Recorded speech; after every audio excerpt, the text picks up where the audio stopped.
I-34F, need to vent about the ongoing drama with my extended family regarding my cousin Daphne's, 32F, upcoming wedding shower. This whole situation has exploded into something I never expected, and I need outside perspective. Daphne and I grew up together and were quite close as children.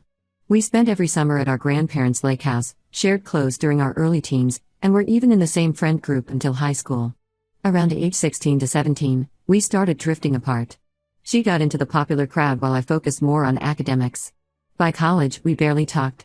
Now, we haven't had a real conversation in about 10 years, only exchanging basic pleasantries at the few family gatherings I managed to attend. I have twin boys, 4M, Jimmy and Tommy. Tommy has cerebral palsy, which we discovered when they were about 6 months old. My husband Mike, 36M, and I have been through hell and back these past 4 years. Tommy needs constant care, multiple weekly therapy sessions, and special equipment that insurance only partially covers. We've depleted our savings and had to remortgage our house to keep up with the medical bills. In our family, there's this long-standing tradition where I've somehow become the designated host for wedding and baby showers. Between 2015 and 2018, I hosted and paid for showers for 3 of my cousins. Sarah's wedding shower cost around $3,000, Emma's baby shower, $2,500, and Lisa's wedding shower, almost $4,000. Back then, I had a great job in finance and could afford these expenses. I actually enjoyed doing it because I believed in supporting family. However, when I got married in 2010, nobody offered to throw me a shower. My mom, 58F, said everyone was too busy that year. I was hurt but kept quiet because I didn't want to seem demanding. Then when I found out I was having twins, again, no shower was planned. No gifts arrived either. The real kicker came after we learned about Tommy's condition. Those first 2 years were brutal. I called my mom, my sister Rachel, 36F, and various aunts countless times asking for help. We needed someone to watch Jimmy while we took Tommy to therapy.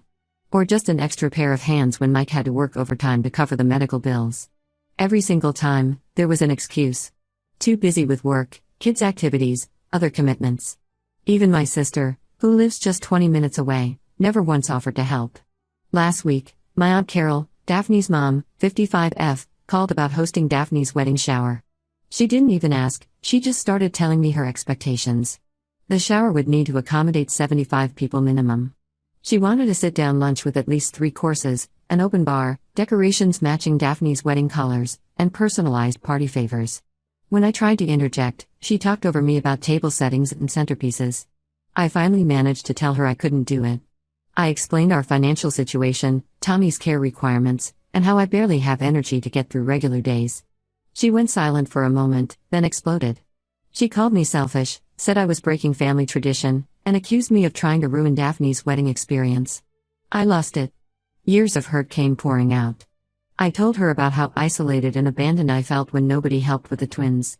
How I've spent countless nights crying while trying to soothe Tommy through pain after his therapy sessions, wishing I had family support.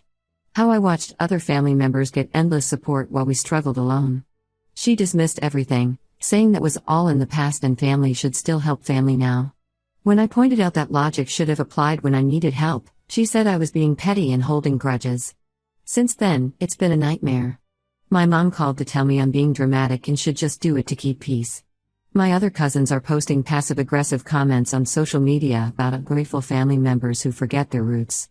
My sister Rachel thinks I should just suck it up and do it, suggesting I could ask others to chip in for costs, the same people who never helped us. The worst part came when my grandparents, both 80, got involved. They've always been my safe space in the family. Growing up, I spent more time at their house than my own. Grandfather taught me to fish, and grandmother taught me to bake. But even they are disappointed in me. Grandfather particularly expressed his disappointment, saying family traditions matter and I'm letting everyone down. When I tried explaining my side to Daphne directly, she was horrible. She said I was clearly jealous of her perfect life and upcoming perfect wedding.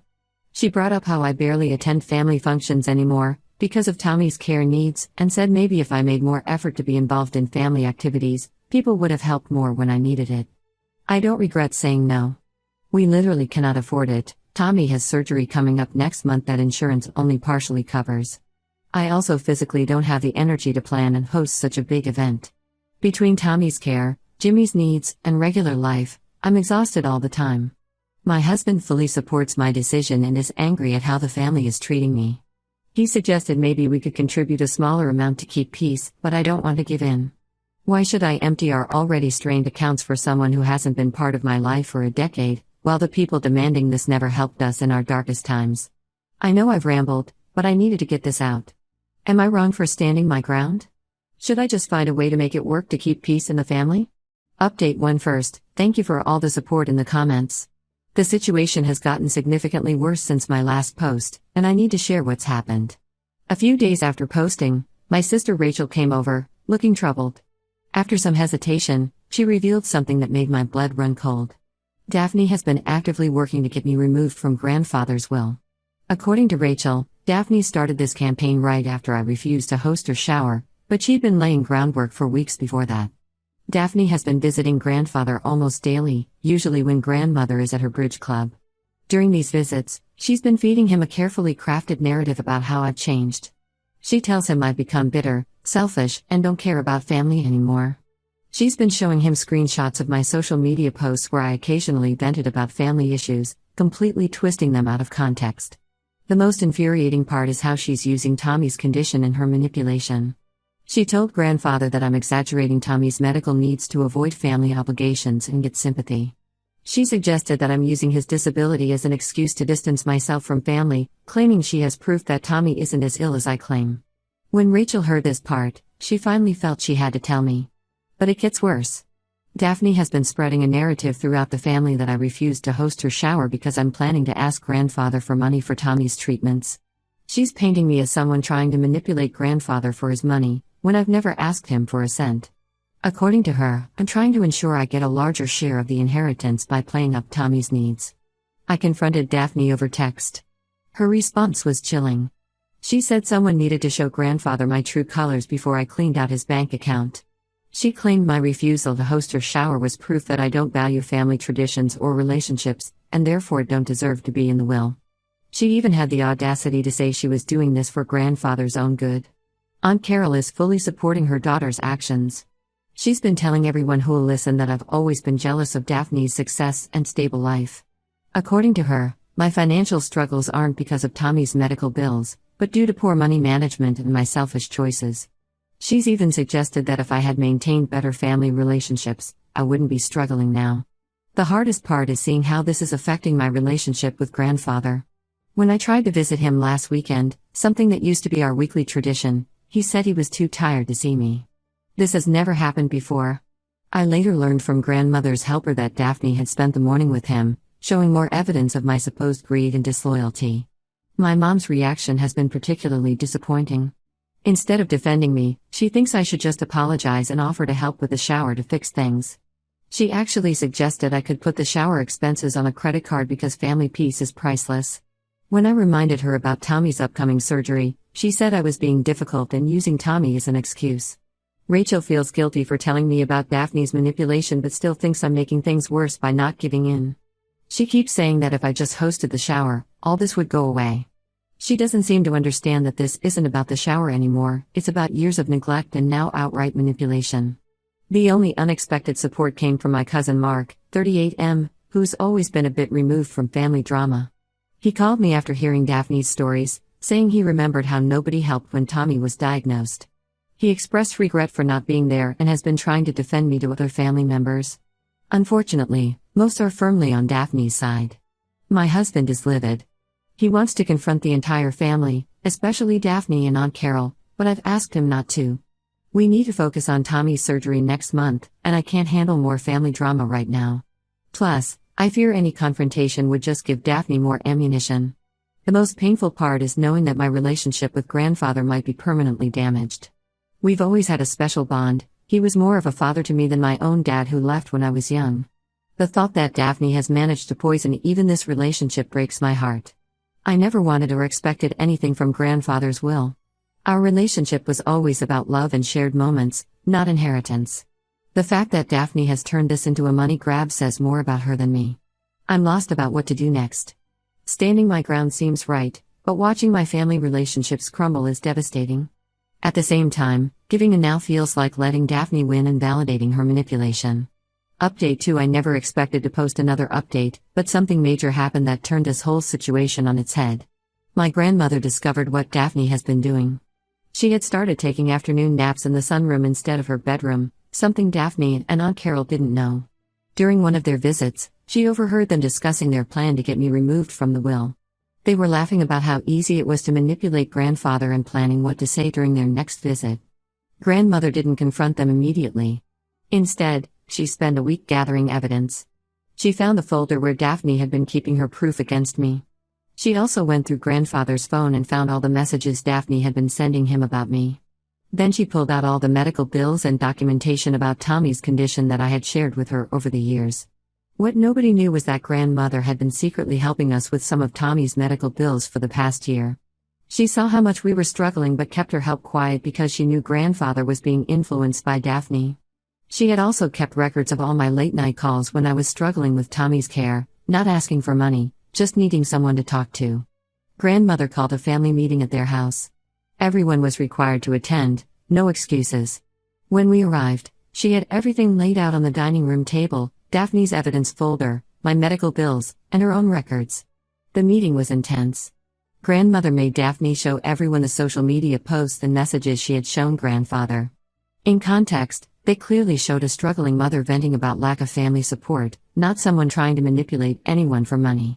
Grandmother then revealed how she had been helping us, explaining that she kept it secret because she saw how quick everyone was to judge and twist things. Aunt Carol tried defending Daphne, saying she was just protecting family interests and that I had brought this on myself by refusing to host the shower. But grandmother shut that down fast. She pulled out a notebook where she had kept track of every time she had personally asked family members to help when the twins were born. She read out every excuse, every rejection, complete with dates. The most powerful moment came when grandmother talked about the night Tommy was diagnosed. She had called everyone in the family asking them to help, but no one showed up. She described how she found me in the hospital parking lot, crying alone because Mike had to go home to watch Jimmy and nobody else would come sit with me. Grandfather was devastated. He broke down when he realized how thoroughly he'd been manipulated.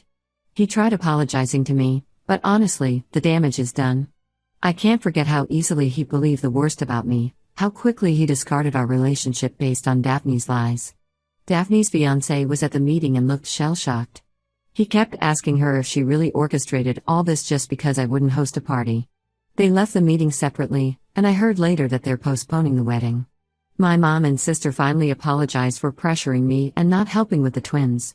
But their apologies felt hollow, they're only sorry because grandmother exposed everything. I'm keeping my distance from them. The only good thing to come from this is Mark's continued support.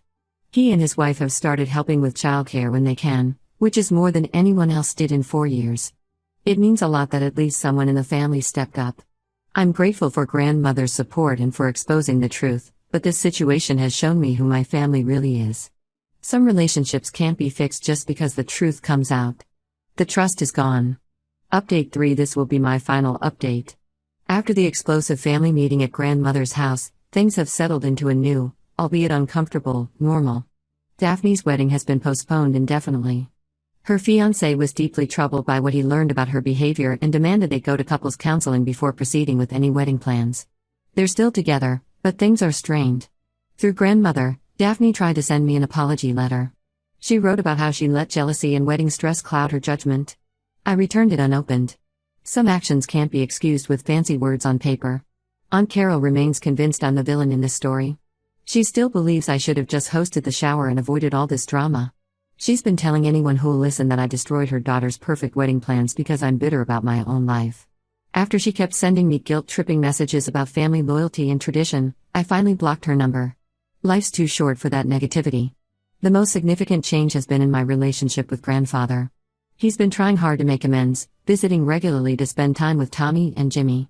He's actually showing interest in Tommy's medical journey now, asking questions about his treatments and progress. But I keep our interactions polite and distant. The trust we once had is broken. I can't forget how quickly he believed I was using my son's disability to get his money. It hurt too deeply. Grandmother understands my position and supports my decision to maintain emotional distance. My mom and sister have appointed themselves as family peacemakers. They keep suggesting family therapy or professional mediation. I declined. I don't need to pay someone to tell me why I should forgive people who abandoned us when we needed them most. My sister still doesn't understand why I won't let it go for family peace. The silver lining in all this mess is that Tommy is doing much better after his surgery. His physical therapy is showing real progress. Mark and his wife have become regular fixtures in our lives. Their kids love playing with the twins, and they've been genuinely helpful.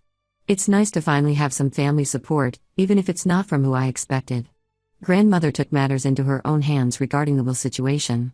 She amended their will to set up a trust specifically for Tommy's ongoing care. When I tried to refuse, she was adamant. She said she couldn't change how the family failed us in the past, but she could ensure Tommy's future care wouldn't depend on family goodwill. I've learned some hard lessons through this experience. Sometimes the family you're born into isn't the family you end up with. The people who show up consistently, Mark's family, our close friends, and grandmother, they're our real family now. Blood relation means nothing without actions to back it up. I'm done trying to maintain relationships just because we share DNA. My energy needs to go toward my children's well-being and the people who actually support us. The others can keep their traditions and expectations. I'm focusing on building a better, healthier environment for my kids, even if that means smaller family gatherings and fewer relationships.